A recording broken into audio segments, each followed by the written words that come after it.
They must be cast in terms of the interpretation to which persons of a particular denomination subject their experience, because that is what they profess to be description of. They are anthropological because it is in fact anthropologists who profess them. Normally, it is not necessary to point out quite so laboriously that the object of study is one thing and the study of it another. It is clear enough that the physical world is not physics, and a skeleton key to Finnegan's Wake, not Finnegan's Wake.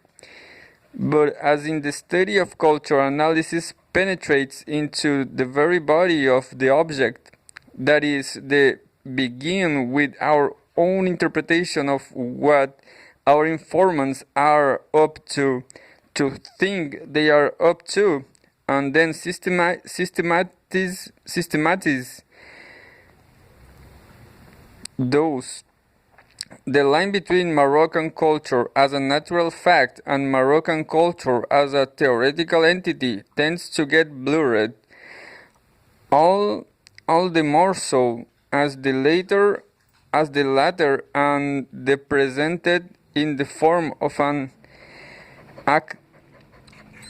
acclams honor, divinity, and justice to try property, patronage, and chiefship. In short, anthropological writings are themselves interpretations, and second and third orders ones to boot. By definition, only a native makes first orders ones. It's his culture. They are thus fictions in the sense that they are something made, something fashioned. The original meaning of fictio, not that they are false, unfactual, or merely as if thought experiments. To construct author-originated descriptions of the involvement of a Berber chieftain, a Jewish merchant, and a French soldier with one another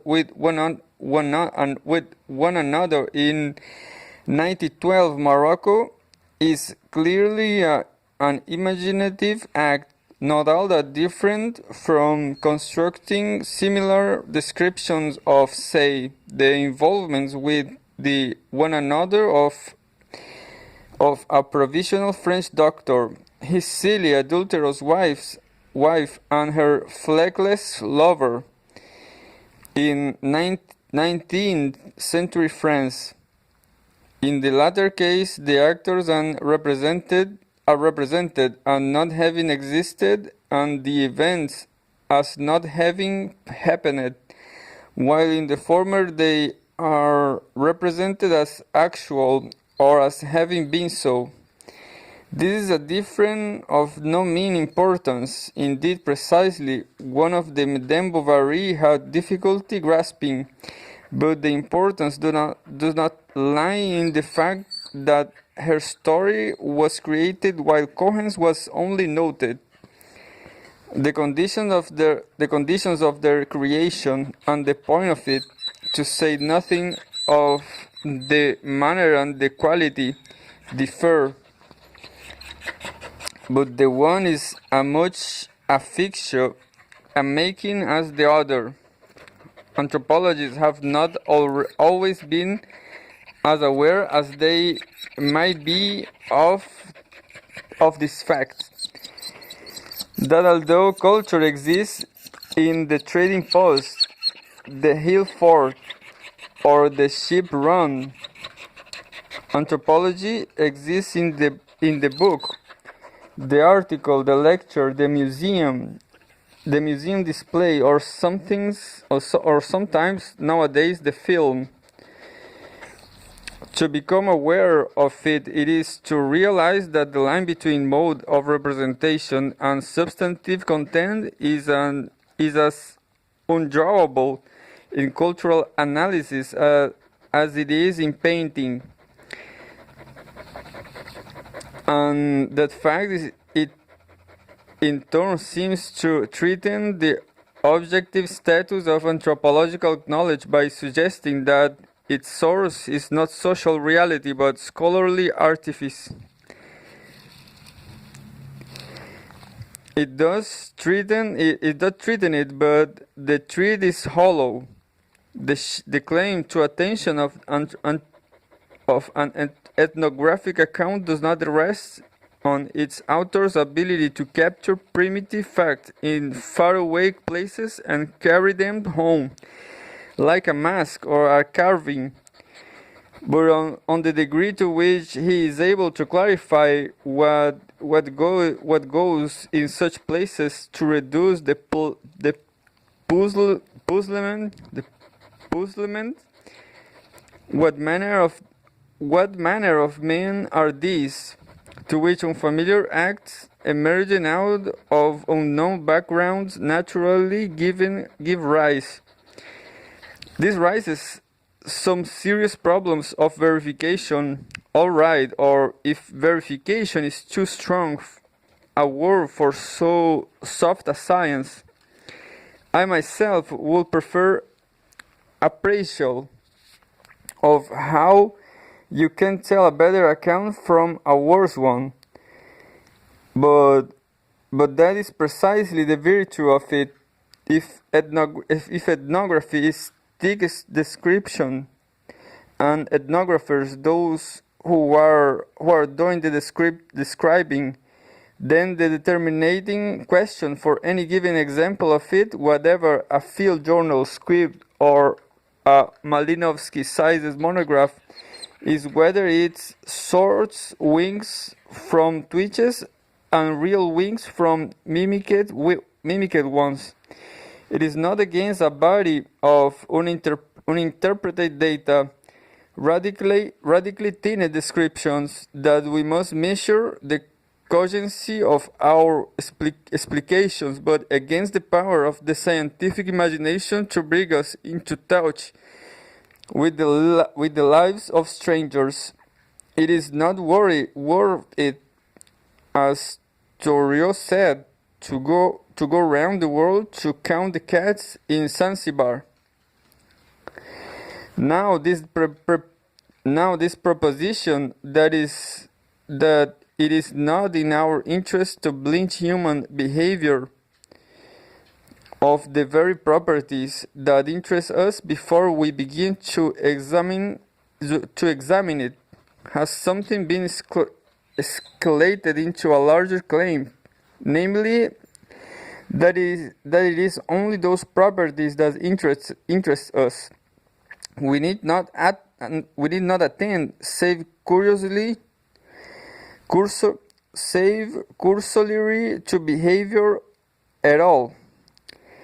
Culture is most effectively treated, the argument goes, purely as a symbolic system. The catchphrase is, in its own terms, by isolating its elements, specifying the internal relationships among those elements, and then characterizing the whole system in some general way, according to the core symbols around which it is organized, the underlying structures of which it is a surface expression, or the ideological principles upon which it is based, though a distinct improvement over learned behavior and mental phenomena.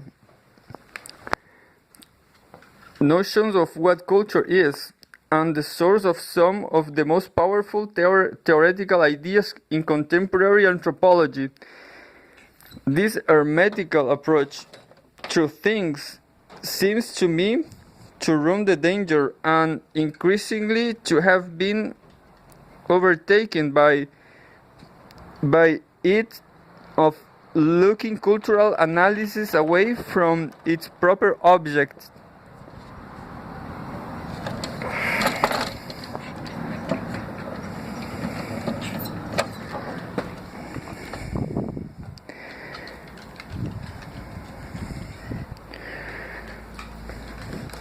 The informal logic of actual life, there is little profit in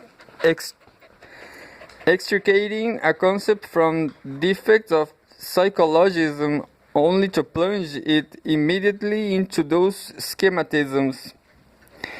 Behavior must be attended to, and with some exactness, because it is through the flow of behavior, or more precisely social actions, that cultural forms find articulation. Or more precisely, social action that cultural forms find articulation.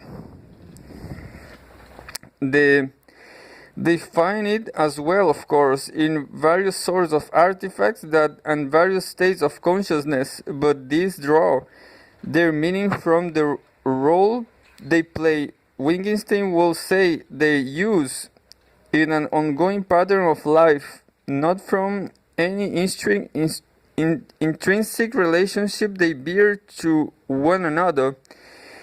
It is that Cohen the Sheikh and Captain Dumary were doing when they tripped over one another's purposes, pursuing trade, defending honor, establishing dominance, that created our pastoral drama, and that is what the drama is.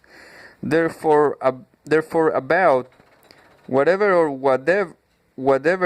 wherever symbols, systems, in their own terms may be, we gain empirical access to them by inspecting events, not by arranging abstracted entities into unified patterns. A further implication of this is that coherence cannot be the major test of validity for a cultural description. Cultural systems must have a minimal degree of coherence, else we would not call them systems, and by observation they normally have a great deal more. But there is nothing so coherent as a paranoid disillusion or a swindler story.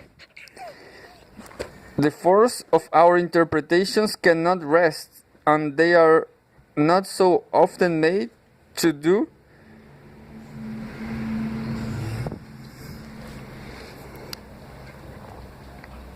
or the thickness with which they hold together, or the assurance with which they are argued. Nothing has done more, I think, to discredit cultural analysis than the construction of impeccable depictions of formal order in whose actual existence nobody can quite believe.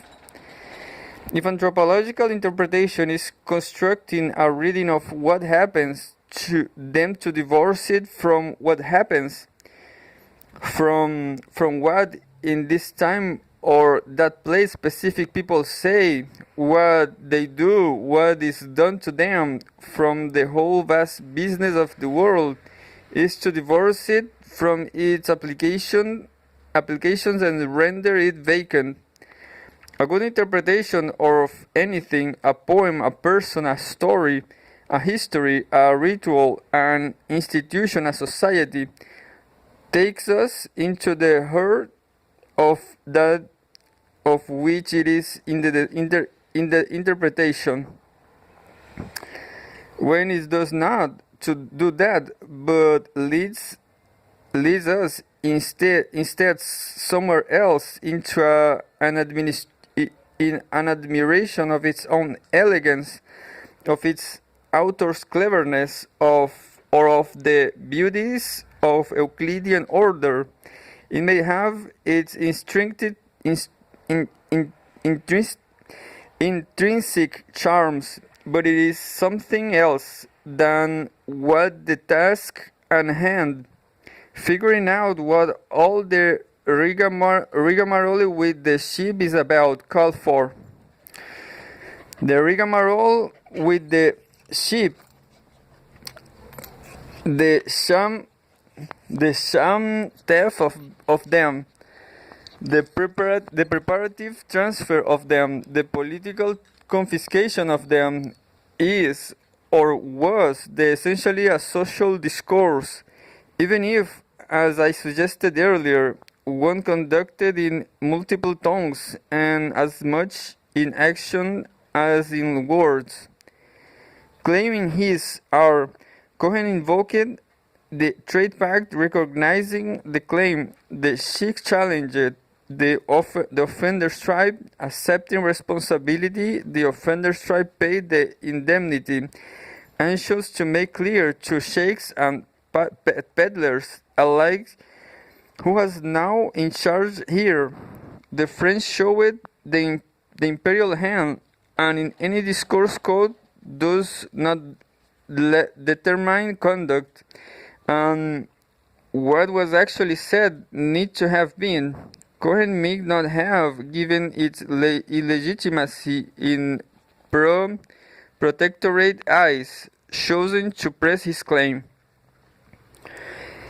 The Sheikh might, for similar reasons, have rejected its offender's tribe, still resisting French authority, might have decided to regard the raid as real and fight rather than negotiate. The French were they more habile or less dour, as under Marshal Liautey's signorial tutelage, they later in fact became, might have permitted Cohen to keep his ship, winking, as we say, at the continuance of the trade patterns and its limitation to their authority. And there are other possibilities. The Marmouchans might have regarded the French actions as too great an insult to bear and gone into dissidents themselves.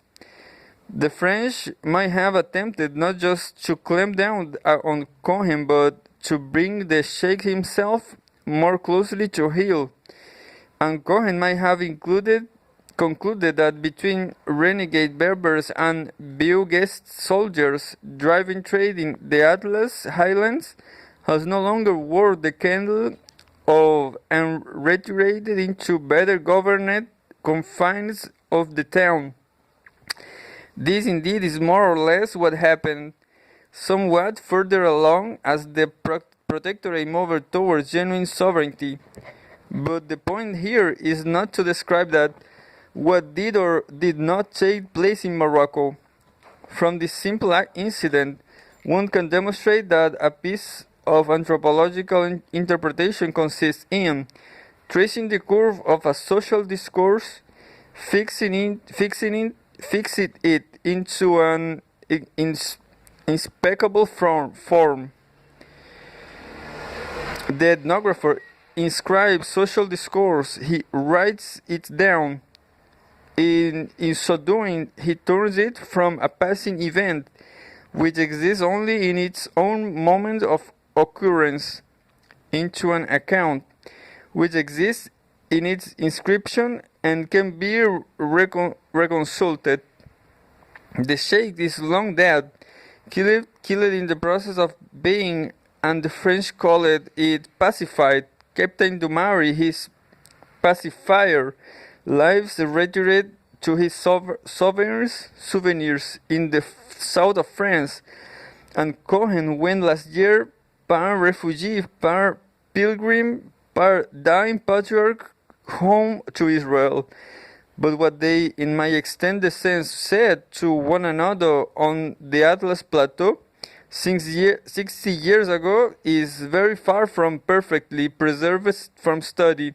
What Paul Ricoeur, from whom this whole idea of the inscription of action is borrowed and somewhat twisted, asks what does writing fix?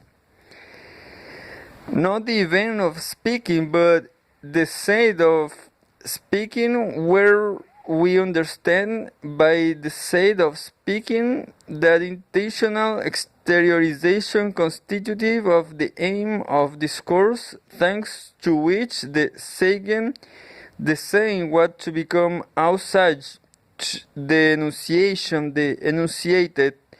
In short, what we write in the Noema thought, content, gests of the speaking. It is the meaning of the speech event, not the event as event. This is not itself so very said. In Oxford, philosophers run to little stories, phenomenological ones run to large sentences, but it is bring us anyway to a more precise answer to our generative questions. What does the ethnographer do? He writes. This too may seem a less than startling discovery, and to someone familiar with the current literature, an implausible one. But as the standard answer to our question has been, he observes, he records and analyzes.